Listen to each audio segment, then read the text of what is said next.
Well, I was all set, rolling down the road, about 40 miles, and I've been pulled in for inspection.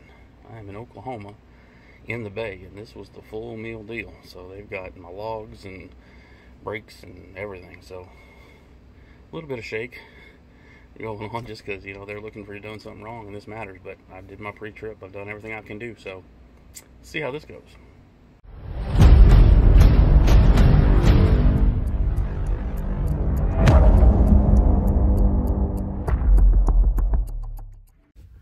What's going on, guys? It has been a week, and I'm going to get into all that, but the first thing I want to do is get this giveaway out of the way.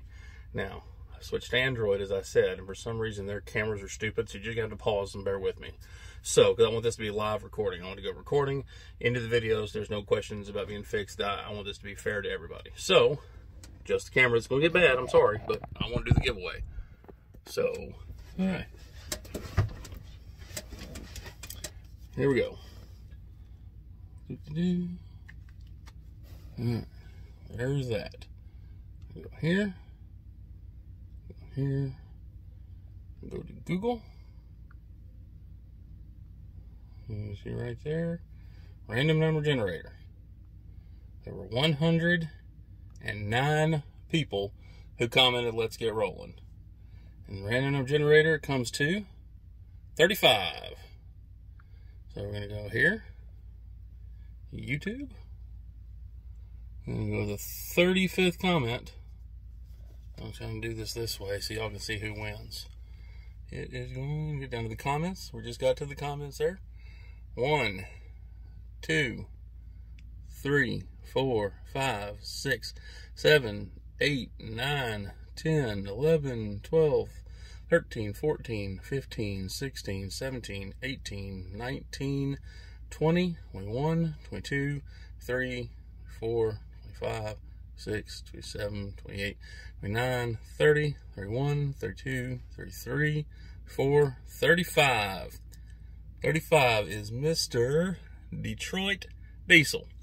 So, what I need you to do, Mr. Detroit Diesel, is shoot me an email with your mailing address, and I'm going to do Amazon Prime. That way I can just ship it and I don't have to pay sales tax. Save a couple bucks and get you that. So, Detroit Diesel is the winner of the Blue Parrot headset. So, congratulations. Thanks, everybody, for the comments. Let's get it up. We're over 600 now. So, hopefully we'll get it up there and be able to move on. So, life. Life of a flatbedder.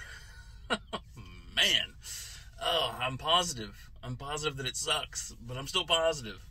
So, we got that load last week, and we headed out and went up to Tulsa.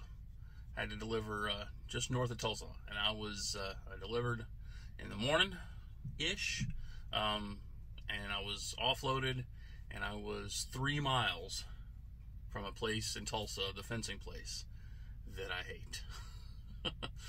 Because it's a bear to load, it's typical multi-stops, it's tight space to get in, it's always drop trailer or the live load I was there that took forever. I was like praying that I didn't get it, but it was 3 miles. I was like, I'm going to the fencing place. And I didn't go to the fencing place. I got my favorite load, I thought, in Pryor, Oklahoma, loading paper, big rolls of paper down the trailer. You've seen the picture, the roll round. They do a great job tarping, taking it down to Rotan. And Rotan's a dedicated yard of ours. So it's like, sweet, I go there, you drop the trailer, and they instantly sign your paperwork. You don't untarp, you don't unstrap. You just hook up to your next load, and you roll out. It is, I mean, it saves you hours because there's no bounce. There's no waiting on to unload, and there's no waiting to reload because they're all preloaded because, again, it's a drop yard. So I got there at 9 o'clock on Tuesday. Said, I'm here, and they said, sweet, they signed my paperwork. They said, just wait on your load and tell us which one you get. And I looked in the little mailbox, and there were 5 or 6 loads, and there were 3 or 4 trailers that were loaded. So I'm waiting, and an hour goes by, and I don't have my load yet. So I messed with my fleet manager. I'm like, hey, man, did you get my empty? He goes, yeah, I haven't seen the load come across for you yet. I was like, okay. So dude pulls up about 2 hours into my stay, and he got his load. And I'm like, well, how'd you get a load? He goes, well, I'm Texas dedicated. So I guess Texas dedicated has some sort of priority, or that's just one of the stops they have to have because they're Texas dedicated. I'm line haul. And so he rolls out. 4 hours goes by, no load. 5 hours goes by, no load. Now at this point, 4 TMC trucks have come in, and they're all Texas dedicated. And so, still don't have a load. So I message the fleet manager, still nothing. About 4 o'clock, I get a message of a pre-plan for Wednesday. I guess I'm sitting in Rotan, which I was not prepared to do, till the next day. It's all good. Go to bed. I get up 7 o'clock next morning. All right, I'm ready to go. Where's my load? Oh, it hadn't come across yet. It hadn't come across yet. Oh, we're only going 300 miles, so we have to load the guys that are going the furthest first. So I left Rotan, which is a mud pit, at 12:30 on Wednesday, which means I should, if I'd been loaded early, I'd have been able to deliver same day. It was just going to Dallas. But because loaded so late, I missed my delivery. I mean, I wasn't due till Thursday. I didn't miss it, but I missed being able to unload early. So I got up Thursday and delivered that load. And Thursday afternoon, I had a VA appointment. And so I was trying to deliver and get reloaded. I had plenty of time. It wasn't until like 3 o'clock in the afternoon. But like, we don't have anything. So Friday, I got a load, favorite one, Midlothian to Kansas, steel. It paid less than it normally does for some reason, but anyway, I rolled down there Friday, got loaded, was home by 3 o'clock on Friday. So I enjoyed my weekend and had to leave Sunday because the way this place works, they start, even though I have a 1 o'clock appointment, they'll start unloading us pretty early in the morning. So I left Sunday. I even got there extra early because I wanted to get here during daylight hours. And so I left at 11, which would have put me here about 7:30, because you can make it in 7 hours and 45 minutes if you don't stop. But we have to stop because we have to do load checks. In flatbed, you have to do a load check every 3 hours or 150 miles. Well, I had 483 miles. And so I was like, so what that forces you to do is take your 30-minute break. You cannot get here, or I cannot get here without taking a 30-minute break. I ended up getting an extra hour break because, as you saw from the opener, I got 45 minutes into my trip. I'm psyched, like trying to get this week, get everything rolling, and I get pulled into the inspection. And I knew when I got to the state line, I was like, if I get pulled in, because when I scaled out in Midlothian, I was 79,480 pounds. Now, I was good on all my axles. My axle weights were fine. My closest was my tandems, which you were at 34,000, and I think I was at 33.2. So I did not put fuel in the truck. But my tarps look like crap, and it's the way this load is loaded. When I loaded in Midlothian, the operator, who is very experienced, I've actually seen him before, got out and he goes, "You got an ugly load, man. I don't even know how I'm going to load this." I mean, when the forklift operator has to stop and go, "I don't know how I'm going to load this. They just threw a bunch of crap on here." And I got lengths and sizes, and it's a very, I'll try and take a picture tomorrow for Instagram. But you also have to use your 4x4s to space out between the different layers. And so they're sticking out, so you can't do a good tarp. And I mentioned I was in Rotan, which was a mud pit. So I've got a dirty truck that's very heavy with crappy tarps. And as soon as that little red light went off on my pre-pass and I got pulled in, I said, about to have my first DOT inspection. And boy, did I. And it was a level 1. You can Google different levels, but they check everything. He didn't really check the securement, which I thought was weird. I mean, he looked at it, I guess, but every light, every horn, where's your fuses, where's your paper logs, where's your fire extinguisher, where's your triangle, pushing the brakes so they can check the slack adjusters and make sure that you don't have more than an inch, as we all know from our pre-trip. I mean, he maybe pull the red glad hand off while the pressure was released so that it would blow the air and pop the breaker, and they checked every light, every whistles, my hours of service, had to email my logs. Got a clean inspection. My first one. I got a little sticker on my windshield, says I've been inspected, and I get $25 before taxes. So $17 for an hour of my time. And boy, I was, again, it's kind of like when that cop pulled me over a while back. It's like, I know I didn't do anything wrong.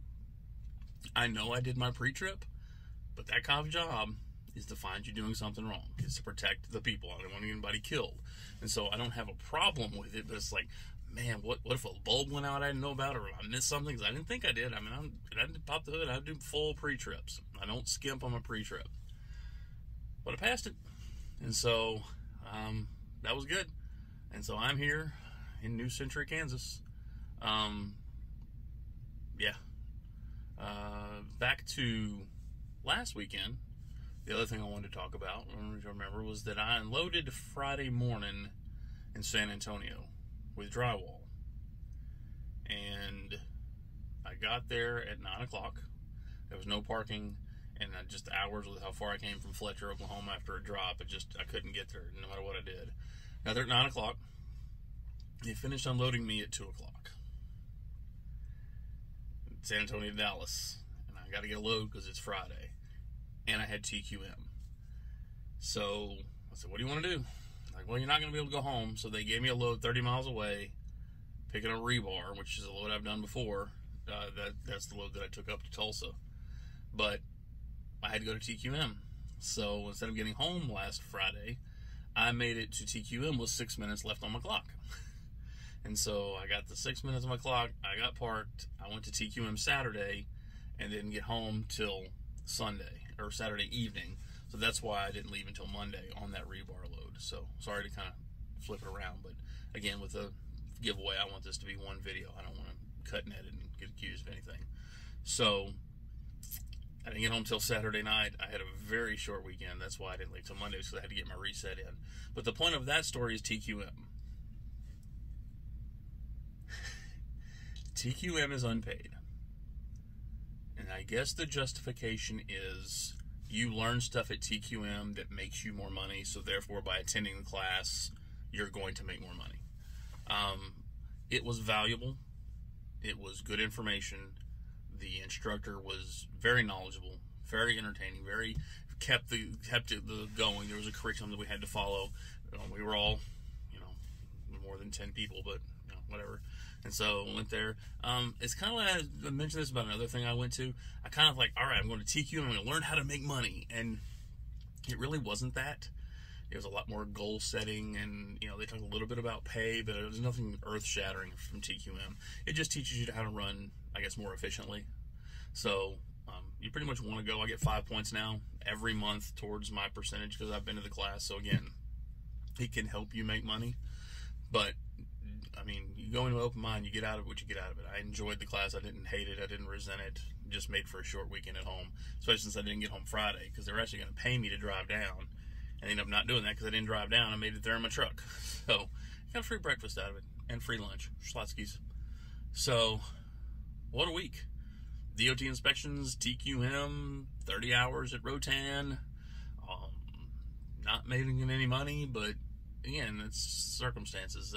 I will say the coronavirus is now in effect. Definitely see that on the road. Like I said, the last time I made a video, you kind of knew about it, but now all the dining areas are closed. And now there's signs everywhere. And now when you're going to customers, you're starting to have to answer health questions before they'll let you in, or locked offices. And it's been an adjustment. So everybody's supposed to be staying at home. I still have traffic in all the big cities, but I mean, like today in Kansas, there was nothing. And they were burning the fields. There was smoke, but good trip. I'm here. Let's start this week. This week will be better than last week. Has to be better than last week. So, again,